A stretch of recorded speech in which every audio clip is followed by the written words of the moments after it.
Hey you guys, it's TVO Designs, and today I am reporting live from my car. Yes, I am recording live from my car because I spend a lot of time in my car when I'm not engaging in passive income. Sometimes I engage in active income, but this particular time I was just giving somebody a ride to work. But anyway, um, which reminds me that transportation is like one of the major industries that a lot of people sleep on because it's kind of like what makes the world go round. When you think about trains, planes, buses, taxis, all of those things, those are all ways going to be somewhat of a lucrative business. So when I come across a lot of people and they try to figure out what they're good at, and I'm like, do you have a license? And some like, yeah. And I'm like, okay, well, do you have good personal skills? Are you able to just vibe with a person? So those are the times when you really consider rideshare. Now I know rideshare gets a lot of backlash because a lot of the things that happen on the media. With every business, there's always a bad person that sneaks in some type of way. So with that being said, is like one of those unfortunate situations. My camera is dirty, but anyway, so but that's not what I really came to talk about. I came to talk about. I mean, it is like guess you could say pre, introduction to what I wanted to talk about, and I wanted to talk about how the small businesses will be one of the ways that we will bounce back from tough times to come. And it was so interesting because I had the pleasure of meeting a woman yesterday. I cannot even remember her name, but she told me she was 81. I was like, girl, well, no, you not. No, you not. Shut your mouth. But anyway, she was the cashier at one of the local grocery stores. And she was so sweet. And we ended up having like a small brief discussion about how about small businesses, just businesses in general. So it all started out when she basically said in so many words, the grocery chain that she was at, she was like, they had the nerve to cut people hours. These people need, they need their workers. Like, why aren't they bringing them to work or whatever like that? So I guess she was just basically saying in so many words, this is what's going on inside of this particular store without, being too, bold about it.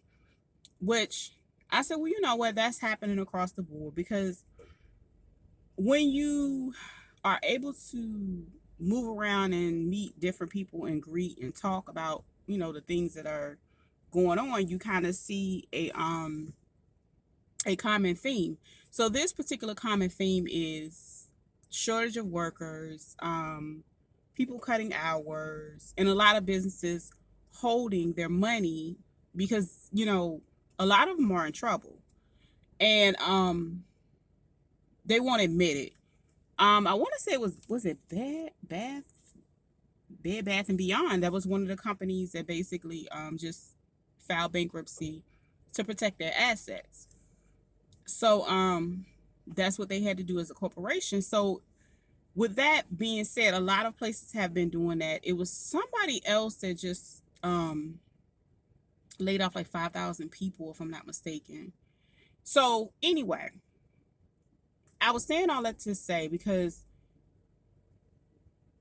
this is one of the things I said to her. I said, well, in 2020, a lot of people never returned to the job market because they found ways to make money and I guess you could say pivot, make money in more than one way so that they will be able to live a sustainable life and not have to spend a lot of their time. Let me lock my door because I'm in a parking lot. I don't know these people. So they wouldn't have to spend a lot of their day clocking in or feel like they're clocking in and just being treated like crap. And that was another thing that we talked about as well.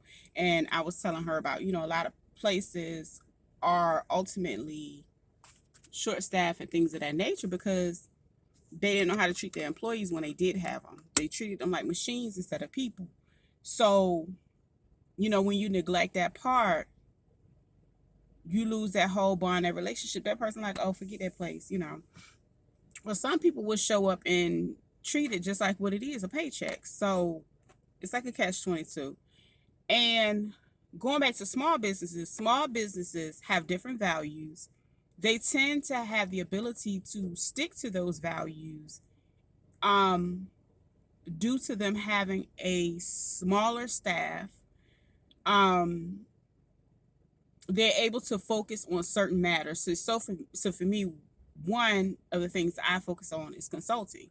So with consulting, I'm able to help you strategize and create, a plan, execute that plan, and just check off your goals and keep maintaining it, right? So with that being said, I'm not going and doing other things and, whatever the case may be, but I do other things. But anyway, that's just an example. So with the smaller businesses, they will be able to market their skills to be able to pay the bills. Okay. So, a lot of these bigger places got lost and caught up in politics. They had a lot of supporters. They had a lot of different things that went on that is going to make it a little bit more difficult to sustain because a lot of these people are backing out. They're cutting their losses. They're holding on to their money. And essentially, there's going to be like the middle class is about to be pretty much wiped out before our eyes. So, either you're going to have it or you're not going to have it. And honestly, that is why I'm talking about this. So, a lot of people say they have a business. Please make sure you register it and get it in good standings and the way it needs to be because it's going to be very important. And I'll probably talk about that a little bit later, but I gotta go. This video was like 7 minutes and something long. I'm trying to keep them short. It was impromptu.